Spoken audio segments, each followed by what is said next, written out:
Hey, how you doing? My name is Christopher Jenkins. I'm here with Professor Andre today, here for indigoLife magazine, and we're at Albany State University for the first annual Hip Hop Conference. And just wanted to get a little background information from Professor Andre here. He is the director of this whole function, and I just want to start off by saying, like, I'm really glad that you decided to do this because I think that it's really needed. Hip hop is such a big force within the African American community and internationally. You know, all races can relate to it, and I just think it's a good thing that we come and we discuss hip hop and, you know, the different aspects that it can bring. You know, as far as like the financial aspects of it and the employment opportunities and you know, the opportunities for it to really bring the community together. You know, it's deeper than the rap. You know, it's more than just the music. And so I just want to start off by saying I'm really glad that you it was placed on your heart to do this event. Yeah. Okay. And so yeah, basically the first question I just want to ask you is what was the driving factor that made you even decide to want to try and bring that here to Albany State University? Well, my own personal, in graduate school, one of the things that I was interested in early on was talking about hip-hop in a way. And one of my professors said that, he asked me pedagogically why was hip-hop so important. And at the time, he was an older white guy, and he didn't think that my argument was suitable. But as a matriculating graduate student, slow enough, as soon as I got close to finishing, hip-hop studies came into invention, and hip-hop critical theory became an option. And so I worked for the African American Studies program at Florida State, and I had a panel. The panel was called The State of Hip-Hop, and the room was full, and people came out. And then I knew that I would want to do something again later. And so I worked a few more years at Florida State, and I worked at Tallahassee Community College, and then I ended up at Florida A&M. And lo and behold, I was there for 2 years, almost 3, and I got a call for an interview here. And I came here first semester, head down, just working. And I met Joel Johnson, and we got an opportunity to have a hip-hop talk show. And so we did that for a whole year. Okay. And then after that, we had a few panels. And I said, well, now is the time. And I talked to my chair and said, hey, I'd like to start a conference. And he said, lovely. And that's how it came to birth. I mean, it came to birth. Also, the title of the conference came from an abstract that I had written for a conference at MMLA. And I made the comment at the end, are we circling our wagons too soon, like many in hip-hop calling for the death of hip-hop? And so that's where the title of the conference comes from. And that's where, and so it came to fruition in that way. I mean, it's something, I grew up with hip-hop, and now people are growing up on rap. So this is like a dream come true for me. Yeah. I mean, to really be in something like this and to be able to use it as a mechanism. Right. So now I teach this class, Hip Hop Critical Theory, here, and we're trying to give birth to something, man. We're trying to get people to know that we can do this, and there's no other HBCU that has anything like this. So we're trying to take the opportunity while we can. Okay. Next question. Okay. As far as hip hop is concerned, since it is such a driving force in today's society, especially among, you know, the youth and even with you know some of the older generation, you know, who still are fans of the art form. The question I want to ask is, does a lot of the depictions from hip hop in this era, when you see that when you're out and about, you know, maybe on campus or in the community here in Albany, do you see hip hop as I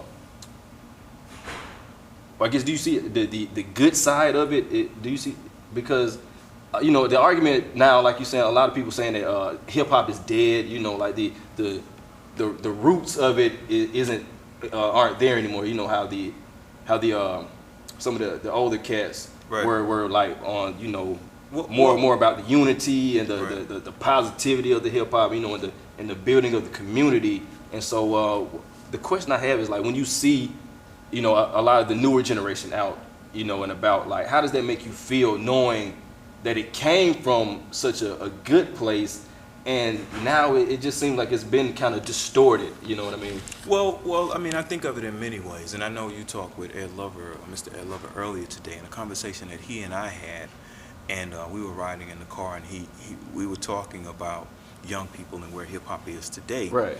And his point, his perspective is that we have to allow young people to find their way with whatever their form of hip hop is going to be. Now, on the other side of that, we can't be so nostalgic and forget, you know, and play like old school hip hop was so great, and it was, but there still was some problematics in it. Women were called tramps. Dana Dane would say tramp. There were other figures, other words that were also used. So we can't play like the language wasn't there. One thing that we do see, we see commentary from the message on I see glass everywhere. It's commentary on the neighborhood. So now if the terrain changes, the commentary becomes different.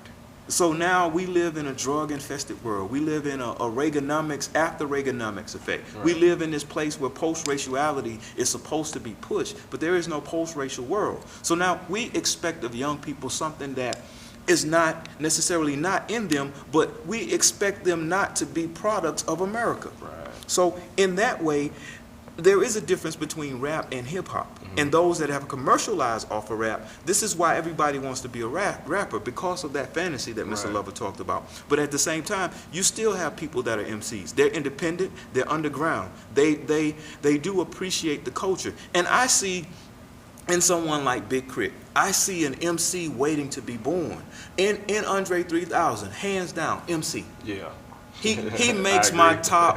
He at least is in top my three. top. Well, he's in my top 5 or top 8. Okay. I mean, we still have people like Talib Kweli. Yeah. We still have people. I mean, I really think Kendrick Lamar is on the birth to becoming an MC. He's a rapper right now, but it's in him to because what differentiates one from being a rapper and an MC is the craft, but also being innovative and being an individual.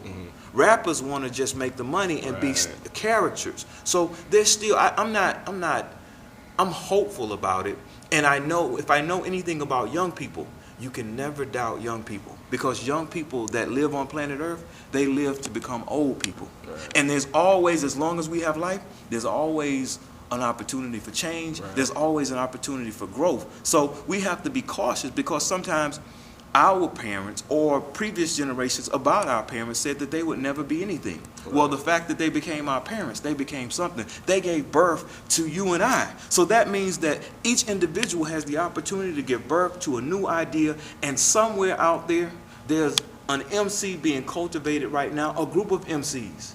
And they will take the torch and do what they want to with it. Right. Hip-hop belongs to all of us. Right. So we can't simply say, hey, it has to look like that. Because the moment that we do, we've done what America has done to us. Right. Tried to make us just this one entity. Right. Okay. All right. And all right, well, the last question I had for you. Do you think that hip-hop would be better if maybe it did like kind of get back to some of those, you know, like topics and aspects that it touched on? I know, like you said, like, you know, everything changed, you know, things change, times change. But do you think that it would be a service to the young people for hip hop artists to maybe take it upon themselves to make sure that they let the youth know about where the art form came from and some of those predecessors? Because you know, I see a lot of students that are like younger than me, because I'm an upperclassman, so a lot of students that are younger than me, like they don't know about where a lot of these songs came from, like Mr. Lover was saying earlier about the James Brown and how so many rappers have sampled his songs and made beats out of them and made it hip hop. And so I just want to know, do you think like maybe if the younger generation actually knew about it, that they would have a better appreciation for it? Well, there's a lot there in what you said, and I think when I hear you speak, for me, what I hear is you talking more so about rap than hip hop artists, and so hip hop artists are still doing that thing. Many of them. Someone like Pharaoh Monch. Pharaoh Monch is one of my favorite guys. But rap artists are interested in commerciality. So I do think that if people are exposed to more hip hop artists, then you can now have something to value it against or judge it against. Right. And black people or any group of people are not a monolithic people. So you're not going to get, everyone's not going to like the same thing. And so rap has its space. So I was telling someone over there, my favorite rapper right now is Pusha T. He's my favorite rapper. Now, his content isn't always the most loveliest, but I still have room for him. I fundamentally believe that one of the things that caused the death or the decline, not even the death, just the decline of hip-hop in those four elements was when the DJ was taken out.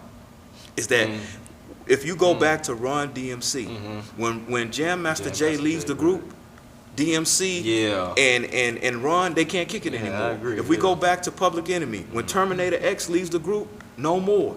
When we go back to Salt and Pepper, Cinderella leaves the group, no more.